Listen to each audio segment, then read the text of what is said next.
Ain't no half stepping with Marcus J, y'all. Live from the Den, Legacy Internet Radio.com. We see you, Desiree Monique. I know you enjoying the music, girl. Thank you so much for supporting and listening to us every single week. 804-402-2893 is the number to dial. Be down with us. Live from the Den, the flagship show of LegacyInternetRadio.com. So glad that you guys are here with us and listen to us every single week. We on MixLR, y'all. We on Loud City, y'all. We on Shout City.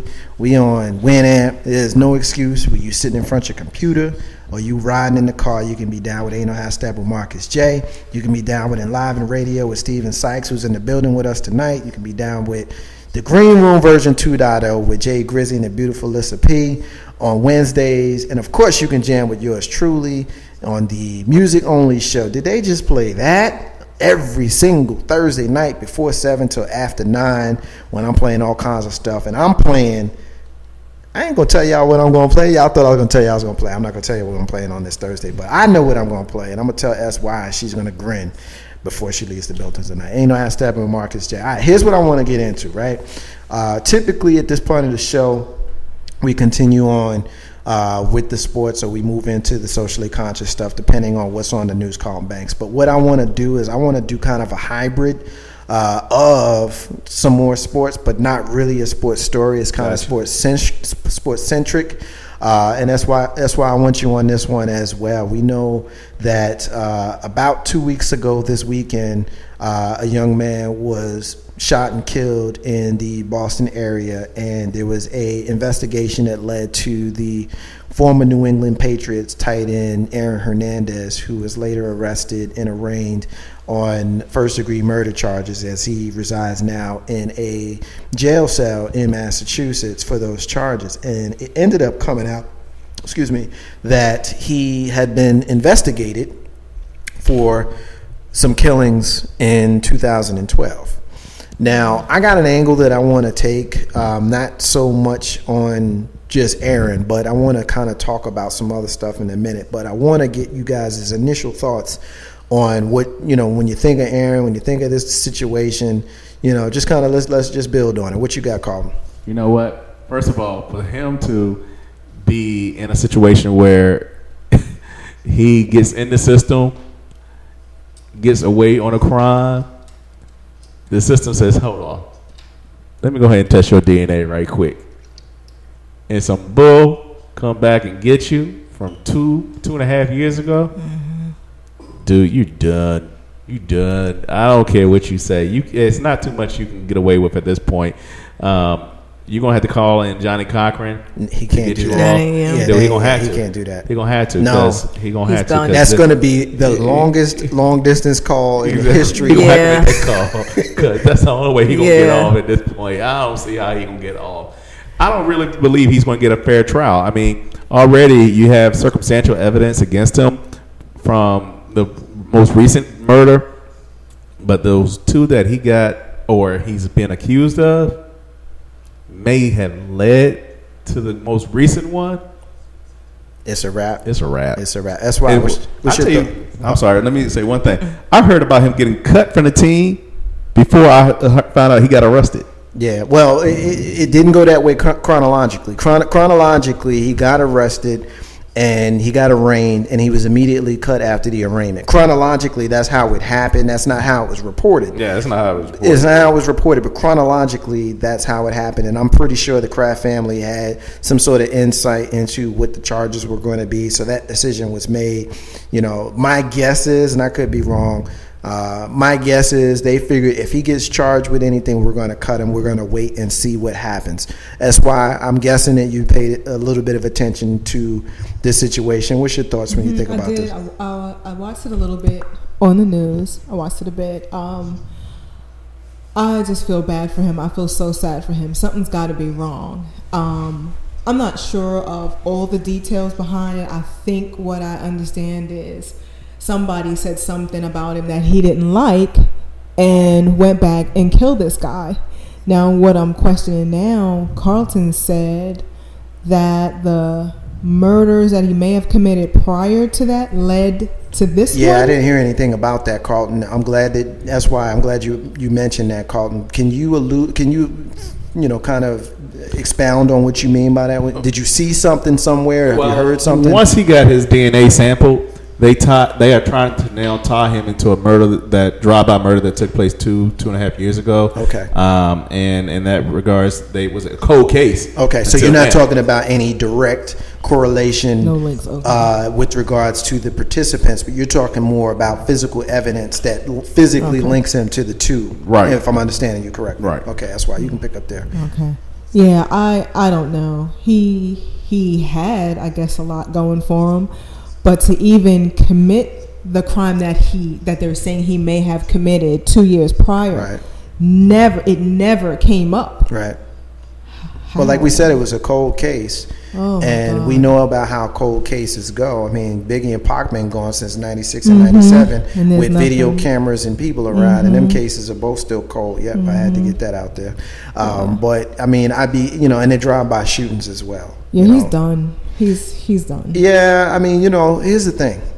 I wonder if I can get that $40 million that he signed. Here's the thing. Here's the thing that trips me out, y'all. See, there you go. You want to be up in He his... don't need it. He got a baby mama. And an 8-month-old baby. Oh, that's too bad. Yeah, it's a That's wrap. really But too here's the bad. thing that trips me out, right? He is a case study in stupid criminals. Like we watch, those TV shows late at night, or at the end of your local news broadcast, and they always show the stupid criminal, the guy that falls through the ceiling because he's been in there all night waiting for them to close. That guy, right? No, this is a guy who, and we'll say allegedly because we don't know.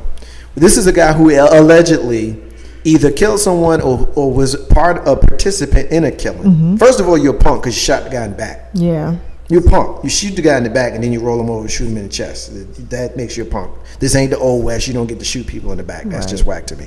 But you shoot the guy in the back, you chew on a piece of gum, and you spit that gum out near the body, which links your DNA to being near the body. Dumb ass.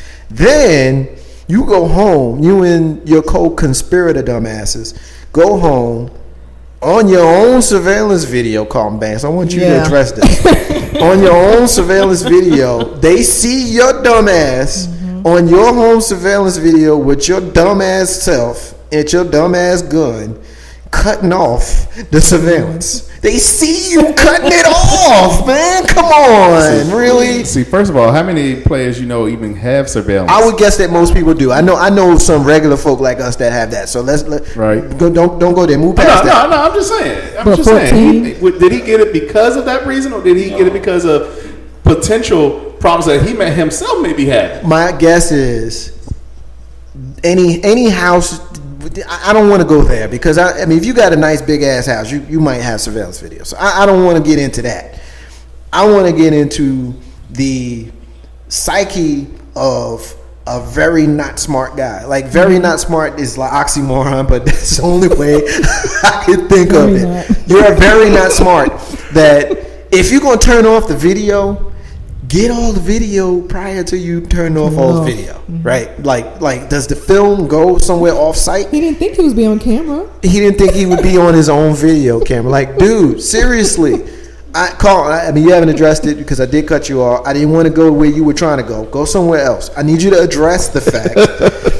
I just need you to address the fact that, this guy who, and you're a football mind. And here's where, let me phrase the question easier for you to get it. You are a football mind. You played football. Okay, I know you played football. You're a smart guy.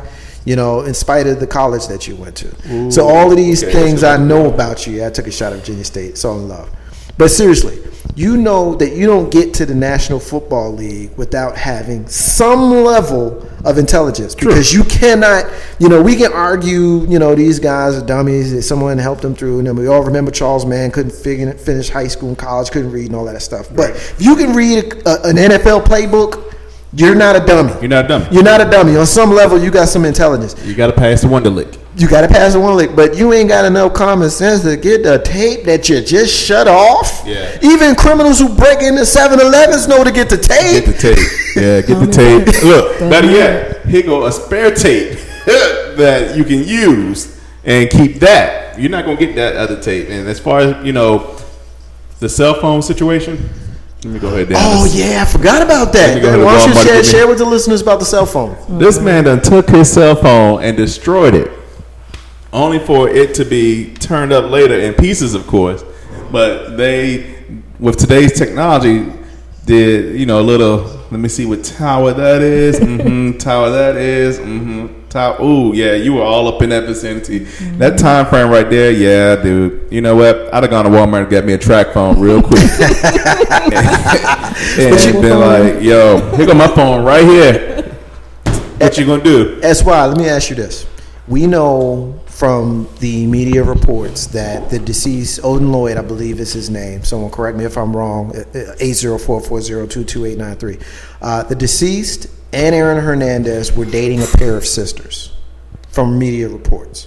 And they was all out, kicking it with each other.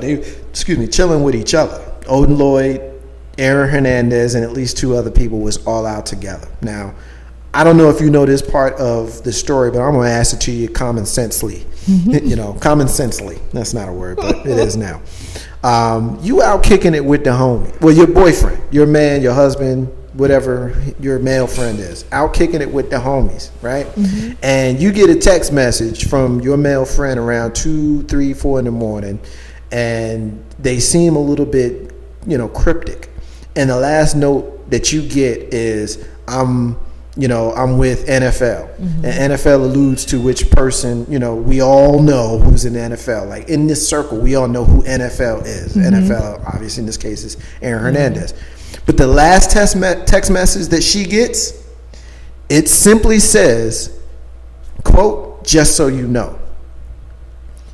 Now I'm going to ask you as a sister, knowing the history of Aaron Hernandez, because we know that by all accounts, he just was not a good guy. Like, you forget about the fact that he's right now charged with a murder, and he's got those two other bodies that could potentially on him. He was kind of a jackass when he was in college calling banks. There was he fell in the draft and all of that kind of stuff prior to him even being drafted. If you the lady that gets that text, just so you know, what are you thinking at that moment? In case anything happens, you know who I'm with. Pretty much. Because, but see, the fact that you prefaced it by saying, just in case anything happens, we all had boyfriends, girlfriends, in some cases spouses, whatever. To me, it's always weird under all circumstances to send a text message at 3 o'clock in the morning unless you're trying to set some booty up. No, because that's kind of late too. I'm not trying to be crass or silly or anything. Like, real talk. The only thing that I think that when you send a text at 3 in the morning, that's kind of normal. I'm trying to set some booty up. So when you send a "just so you know" text at 3 o'clock in the morning, he may have been afraid already. That's where I'm going. He may have been afraid already. So something happened. Carlton Banks, K-Dub is listening to us, and he's kind of bugging off your track phone comment. For real, dude. I don't call it Walmart. What I get a track phone? He's tripping. Can I get renewable minutes? He's tripping off the track phone comment. So we'll see. Obviously right now there's going to be a lot of stuff going on with regards to the Aaron Hernandez thing. But what I wanted to bring up, I mentioned when I set this up that I was going to talk a little bit more about the NFL because there's some talk going on, and I want people that are listening to be down with us and offer their comments. K-Dub, if you're still listening, you want to get on this, feel free to call me. You know which number to dial, not the studio number, but that other one, 804-402-2893. Call the back phone for everybody else. But the NFL has got an epidemic of violent people and violent actions and arrests. Right now, depending on what media source you listen to, there's anywhere from 25 to 30 people that are members of National Football League rosters that have been arrested since the Super Bowl in February. Now, in comparison, I don't know the arrests in the NBA or MLB or the NHL, National Basketball Association, National Hockey League, or Major League Baseball. However, we know that there are 53 players on each roster, which totals about 1,750 NFL players, 27, which is a little over 1%. Between 1 and 2% of the NFL has been arrested since the Super Bowl. And we're talking about 4.5, 5 months. Now, a lot of them have to do with violent crimes. We're not talking about loitering, and we're not talking about jaywalking. We're talking about Aaron Hernandez. We're talking about Oscar Walcott attempted murder charge and Joe Lefengar's illegal weapons charge. And we're talking about last year, it's not part of this thing that I'm setting up now, but what about the NFL player that killed his girlfriend and then killed himself? There's this epidemic that Roger Goodell is going to have to deal with. Now, you got a lot of people who were up in arms a few years ago when Major National Basketball Association leader David Stern had the mandate about how he wanted the players to be dressed. So Carlton Banks, dressed how you dressed, do you think that it has a direct correlation to your activities? And that's just in the buildings. What about when they leave the buildings? Is there something going on? And I don't want to direct it away from the violent crimes, the NBA, and dressing. That was something that just popped in my head. But do you see any correlation between the violence that you see on the gridiron to them taking it into their personal lives? Because I've got an angle that I want to take, but I want to hear your opinion first, and then that's why. No, I don't think there's any correlation. What you're dealing with is a smaller segment of people that can be highly scrutinized from the media, from the school they went to, from the team they played for, all that. They're in the public eye. You and me could commit the same crime, have no money, nobody will ever hear about us. So if you're in that small bubble versus that large bubble, then that large bubble is not going to get the same attention as that small bubble. You would think that they would have a better understanding or better thought process because of the money. No, the money's not going to do the same thing as you and I would do. If we got to kill somebody, we got to kill somebody. I mean, that's just how it's going to boil down.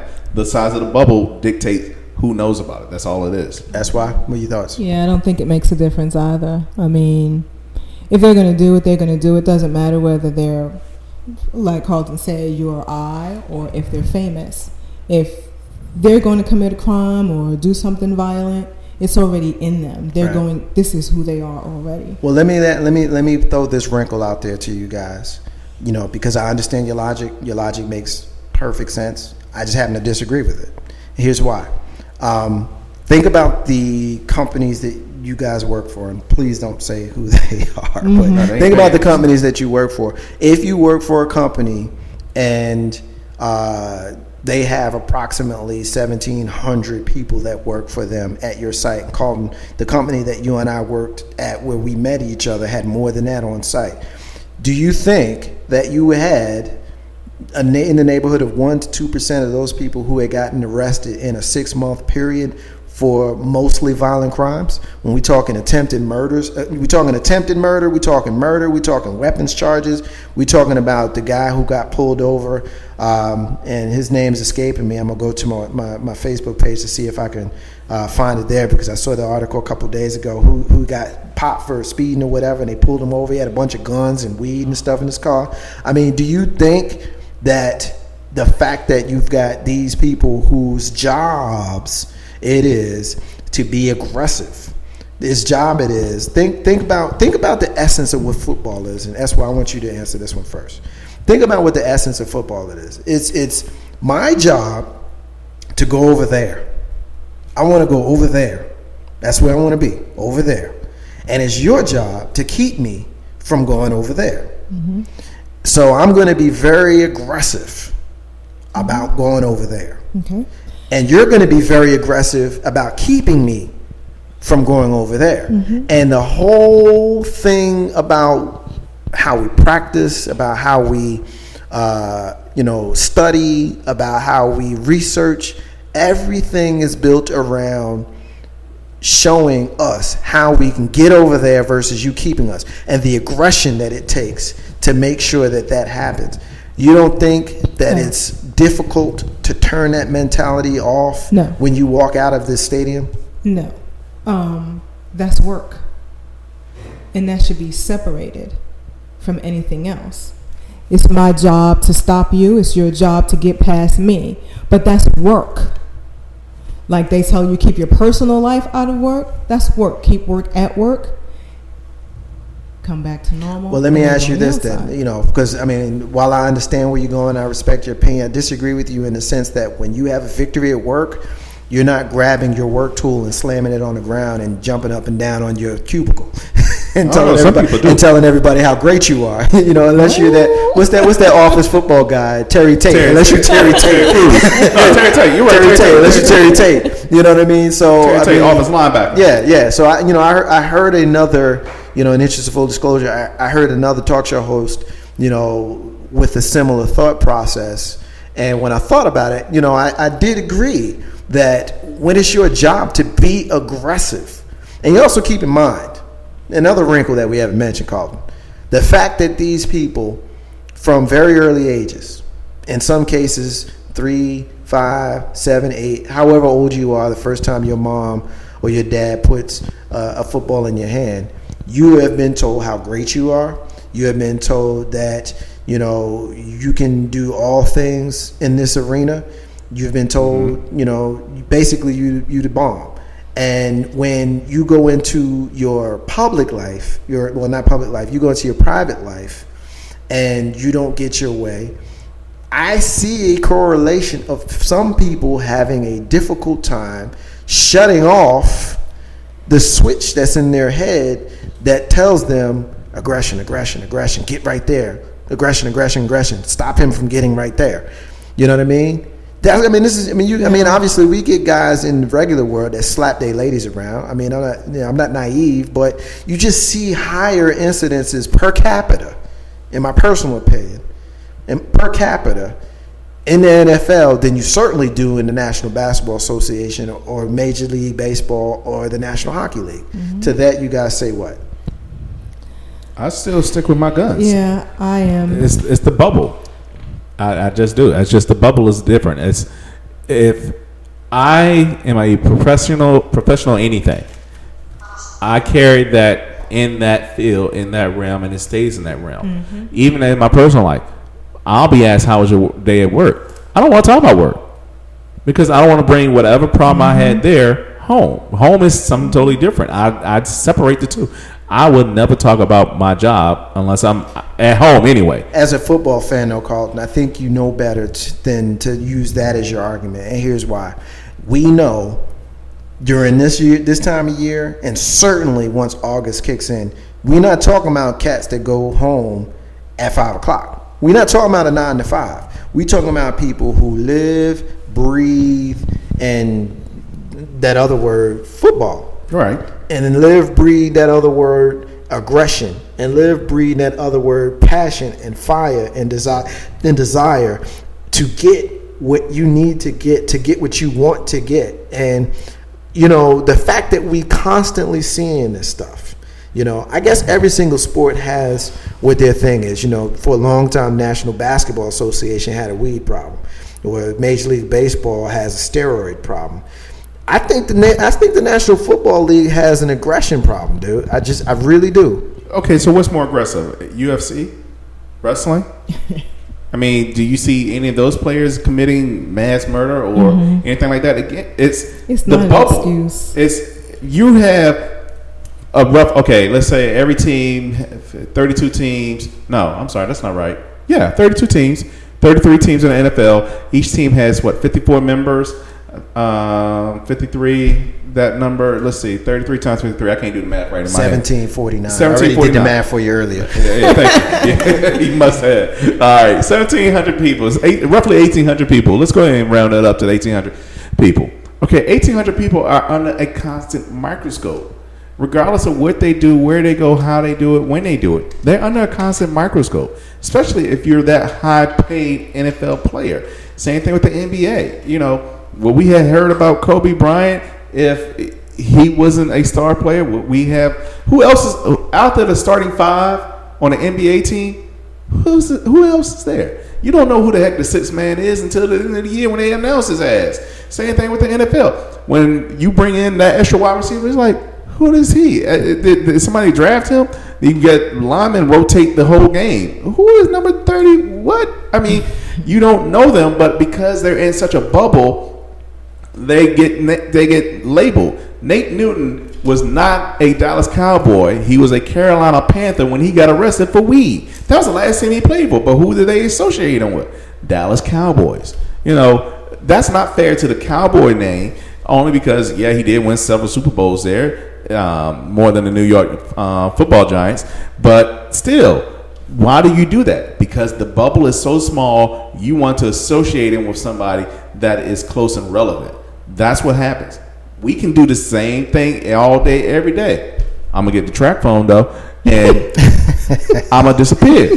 Well, this is one of those situations where we have to agree to disagree because, I just don't think that, and to speak to your point about, major UFC and wrestling and stuff like that, we know that there are certainly incidences of, particularly major wrestling, people, wrestlers who snap and lose their damn mind. The first name that comes to my mind is Bruiser Brody, who died in a fight in the locker room, and we obviously know what happened with the Chris Benoit situation. So I really do think that when you work and live in a situation where aggression is part of your daily life, it can certainly leak into your personal life. And whether we agree, I don't think, Ain't No Half Step with Marcus J is not designed for us to end every segment with agreement. We don't have to do that, and that's fine that we disagree. This is certainly one of those situations that we will absolutely agree to disagree, and we just unfortunately don't have enough time, to go back and forth. But I think we understand. Each other and what everybody's position is on it. Ain't No Half Steppin' with Marcus J. We're going to take another break. When we come back, we got a word from our sponsor. We got a missing child. We got some what the hell. We want to know what you think about it. We also going to get into the George Zimmerman, Trayvon Martin situations. Marcus J. I got Carlton Banks and Esquire Butler and Steven Sykes in the building. I'm ready to keep it moving. Marcus J. and I. Step me back in a minute, y'all. Stay with us.